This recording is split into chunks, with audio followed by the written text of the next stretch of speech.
आज हम बात करेंगे अपनी स्वयं की सुरक्षा के उपकरणों के बारे में, पर्सनल प्रोटेक्टिव इक्विपमेंट्स के बारे में, जो अपने शरीर की सुरक्षा के लिए आवश्यक है।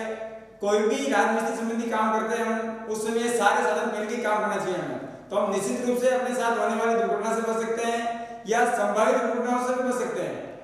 इसलिए हमें ये पीपी पहन के काम करना चाहिए। पीपी जो कौन कौन से हैं, क्या क्या नाम, वो सारी चीजें आज हम इस वीडियो में जानेंगे। इसके अलावा कौन सा पीपी कब पहनना चाहिए वो भी जानेंगे।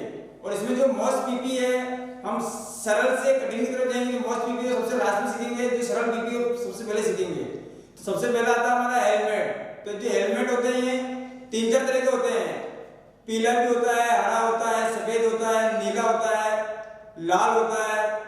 तो हमारे जो राजमिस्त्री का काम करते हैं उनके लिए पीला हेलमेट उपयोग में होता है। जो ये पीला हेलमेट होता है ये राजमिस्त्री के लिए होता है, बाकी इलेक्ट्रिशियन के लिए लाल हेलमेट होता है, या सुपरवाइजर है, ट्रेनर है तो उसके लिए व्हाइट हेलमेट होता है, और जो इंजीनियर है उनके लिए नीला हेलमेट होता है, सेफ्टी वालों के लिए ग्रीन हेलमेट होता है। इस तरह से अलग अलग लोगों के लिए अलग अलग हेलमेट होते हैं। इस हेलमेट के कुछ हिस्से होते हैं वो हमें ध्यान में होना चाहिए कि इसका जो ऊपर वाला हिस्सा ऐसे कवर कहते हैं, ये अंदर वाला हिस्सा ऐसे कवच कहते हैं, और ये बेल्ट होती है, सेफ्टी बेल्ट।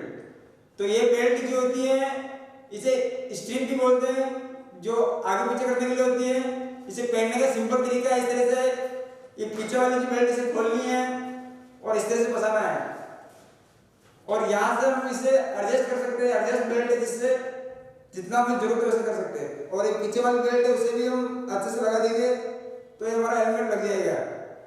और हेलमेट हमेशा प्रॉपर्ली बांध के लगाना चाहिए, इसे खुला नहीं छोड़ना चाहिए, और नहीं इसे टूटा फूटा हेलमेट पहनना चाहिए, क्योंकि टूटे फूटे हेलमेट से दुर्घटना हो सकती है हमारे साथ। इसके बाद हम देखेंगे आंख के चश्मे के बारे में। जो आंख के ऊपर जो हम चश्मा लगाते हैं वो राजमिस्त्री काम में हमें हमेशा प्लास्टिक का चश्मा उपयोग करना है, कांच का चश्मा कभी उपयोग नहीं करना है। क्योंकि इसकी खासियत क्या है कि प्लास्टिक का होने से अगर कोई कंकर पत्थर लग भी जाता है इस पे, ये फूटता नहीं है, केवल तड़कता है, तो उससे हमारे आंखों में किसी तरह की नुकसान होने की संभावना नहीं रहती है। इसके अलावा अगर जब वेल्डिंग काम कर रहे हैं आप, तो इसके लिए जो कांच के ग्लास का चश्मा आता है वो पहनते हैं, वो अलग चीज है, अपने इस राजमिस्त्री काम में नहीं आता है। लेकिन वेल्डिंग के लिए जो आता है आई ग्लास का चश्मा, जिसमें वेल्डिंग की जो किरणें होती है वो आंखों में नहीं आती है, या और भी कोई अलग काम होता है उसके लिए अलग अलग चश्मे होते हैं। प्रमुख रूप से हमारे राजमिस्त्री काम में प्लास्टिक का चश्मा उपयोग करते हैं। इसके बाद हम जहाँ बहुत ज्यादा शोर हो या सड़क के किनारे काम कर रहे हैं, जहाँ बहुत ज्यादा वाहन चलते हैं, तो वहाँ हम कान में ईयर डॉट लगाते हैं। तो ईयर डॉट कई तरह के होते हैं, मफ्स भी लगाते हैं। तो ये जो लगाने का तरीका सिंपल है, इस तरह से कान में फंसा देते हैं इसे। तो ऐसे लगाने से बाहरी आवाज हमारे कान में नहीं आती है, और कान का पर्दा फटने से कान की किसी बीमारी से बच सकते हैं। इसके अलावा जो कान की सुरक्षा के बारे में हम देखेंगे, हमारे चेहरे के लिए या धूल मिट्टी से बचाव के लिए, तो इसके लिए धूल नकाब होता है, इसे मास्क भी कहते हैं। तो ये मास्क लगाएंगे हम। मास्क कई तरह के होते हैं, अलग अलग कार्य के लिए अलग अलग होते हैं। राजमिस्त्री में एक सिंपल मास्क लगाते हैं जिसमें केवल धूल मिट्टी से बचाव करता है हमारी। इस तरह से इस मास्क को बांध सकते हैं और धूल मिट्टी से बच सकते हैं हम। धूल मिट्टी से बचाकर मास्क सिंपल जो कपड़े का मास्क बना सकते हैं, मार्केट में मिलता है वो भी खरीद सकते हैं मास्क। इसके बाद हम जब सड़क पे काम कर रहे हैं या जहाँ बहुत ज्यादा भीड़ भाड़ हो, दुर्घटना होने की संभावना हो, या अंधेरे में काम करो, उस समय हम एक सेफ्टी एप्रिन पहनते हैं। इस एप्रिन पे जो पट्टी दिख रही है व्हाइट व्हाइट पट्टी चमकती है, इसमें रेडियम होता है, ताकि अंधेरे में काम कर रहे हैं, दूर से कोई वाहन आ रहा है तो चमक जाती है और दूर वाले व्यक्ति को पता लग जाता है कि आगे कोई काम कर रहा है, तो उससे दुर्घटना से बचाव की काफी चांस रहते हैं, दुर्घटना नहीं होती है। तो यह हमेशा एप्रिन पहननी चाहिए। एप्रिन भी अलग अलग काम वालों के अलग होते हैं।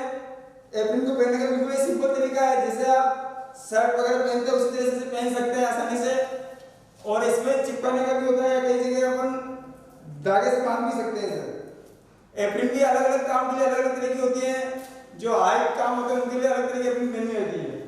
इसके बाद हम बात करेंगे अपने हाथ की सुरक्षा के लिए। तो हाथ की सुरक्षा में एक ग्लव्स होते हैं हमारे। ग्लव्स भी कई तरह के होते हैं। राजमिस्त्री काम में हम रबड़ के ग्लव्स पहनते हैं ताकि ये फ्लेक्सिबल होते हैं, आसानी से हम काम कर सकते हैं। इसमें किसी तरह की परेशानी नहीं होती। इसके अलावा अगर वेल्डिंग काम करते हैं उसके लिए अलग ग्लव्स होते हैं। जब हम सरिये का काम कर रहे हैं उसमें ग्लव्स अलग होते हैं, कपड़े के ग्लव्स पहनते हैं सरिये के काम में, और जब लकड़ी का काम करते हैं उसमें चमड़े के ग्लव्स पहनते हैं। अलग अलग काम के अलग अलग ग्लव्स होते हैं। और जब हम निर्माण कार्य कर रहे हैं उसमें हम केवल रबड़ के ग्लव्स पहनेंगे ताकि उससे आसानी से फ्लेक्सिबल हो, काम करने में सुविधा हो हमें। इसके बाद जब हम कहीं काम कर रहे हैं तो वहाँ चलते फिरते हैं या पैरों को दुर्घटना नहीं हो, पैरों का बचाव हो, उसके लिए सेफ्टी शूज पहनते हैं हम। ये सेफ्टी शूज जो होता है इसकी एक खासियत होती है कि इसके आगे टो में स्टील टोड़ी होती है। तो स्टील टो होने से इसमें दुर्घटना नहीं होती हमारे साथ, कि ईंट गिर गई, पत्थर गिर गया तो हमारे पैर को चोट नहीं पहुंचती है। तो उससे बचाव के लिए सेफ्टी शूज होता है। हमें जब भी साइड पर काम करने जा रहे हैं सेफ्टी शूज पहन के काम करना। इसके अलावा इसमें एक चीज और होती है कि इसका जो नीचे सोल होता है वो मजबूत होता है, ऑयल या पानी में फिसलता नहीं है, और कील वगैरह हो या कोई भी नुकीली चीज हो भी इसमें आसानी से अंदर नहीं जाती, काफी मोटा सोल होता है इसका। इसलिए हमें हमेशा साइड पर काम करते समय सेफ्टी शूज पहन के काम करना चाहिए। इसके बाद जब हम ऊंचाई पे काम कर रहे हैं, 1 मीटर से अधिक की ऊंचाई पे काम कर रहे हैं, लगभग 1.2 मीटर की ऊंचाई पे जब काम कर रहे हैं या मचान पे भाड़े पे हम काम कर रहे हैं उस समय हमें सेफ्टी बेल्ट करना चाहिए। और सेफ्टी बेल्ट जो होता है उसको पहनने का तरीका हमें मालूम होना चाहिए। इसको पहनने का जो टाइम है वो 30 सेकंड का होता है, मतलब 30 सेकंड में उसको प्रॉपर पहनना होता है। अब हम जो मेन हाइट पे जो काम कर रहे हैं उसमें सेफ्टी बेल्ट का देखेंगे। तो सेफ्टी बेल्ट जो होता है उसको उठाने का जो होता है 3-4 हिस्से होते हैं। जो डी हुक होता है इसका, जहाँ से पूरा जुड़ा हुआ है, हमेशा जब भी आप इसको उठाए जमीन पे गिरे उससे जुड़ा है, डी हुक से पकड़ ले। इसके बाद इसके चेस्ट बेल्ट होते हैं, थाई बेल्ट होते हैं, और ये इसकी रोक होती है जो रस्सी ऊपर कहीं भी अटका कर हम रोक सकते हैं। ये इसके हुक होते हैं रोकने के लिए, जिनको कहीं भी अटका करते हैं इस तरह से चिपक जाते हैं और रुक जाता है। तो इसको पहनने का तरीका आप देखें कैसे पहनना है इसको। तो सबसे पहले हम डी हुक से इसको उठाएंगे, इस तरह से डी हुक यहाँ से लिया इसको। उसके बाद हम रस्सी को छोड़ देंगे। सबसे पहले चेस्ट बेल्ट को पहनेंगे हम, जो चेस्ट पर लगने वाले हैं उन्हें पहनेंगे।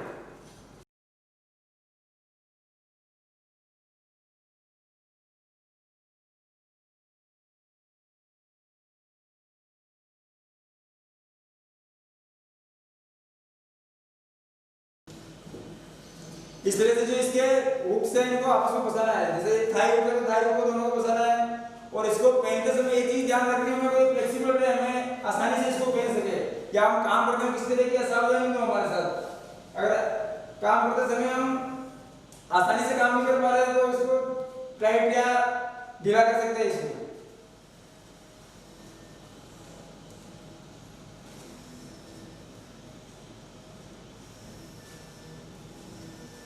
ये पहनने का जो इसका टाइम कुल 30 सेकंड का होता है। इसी से ध्यान रखिए रस्सी है इस तरह से हम अपने शरीर के ऊपर लपेट के और इसे हुक को आगे बढ़ा सकते हैं। और उसके बाद हम आसानी से कहीं भी साइड पे जाकर काम करना वहाँ जा सकते हैं। और इस हुक को खोला हम और ऊपर जहाँ दीवार पे काम कर रहे हैं, कहीं भी ऊंचाई पे हाइट पे है, हम जो हाइट पे बली या पाइप लगा होता है अपने सुरक्षा के लिए, बैरिकेडिंग के लिए, उस पर हम इसे फंसा सकते हैं। तो हम फंस सकते हैं इससे।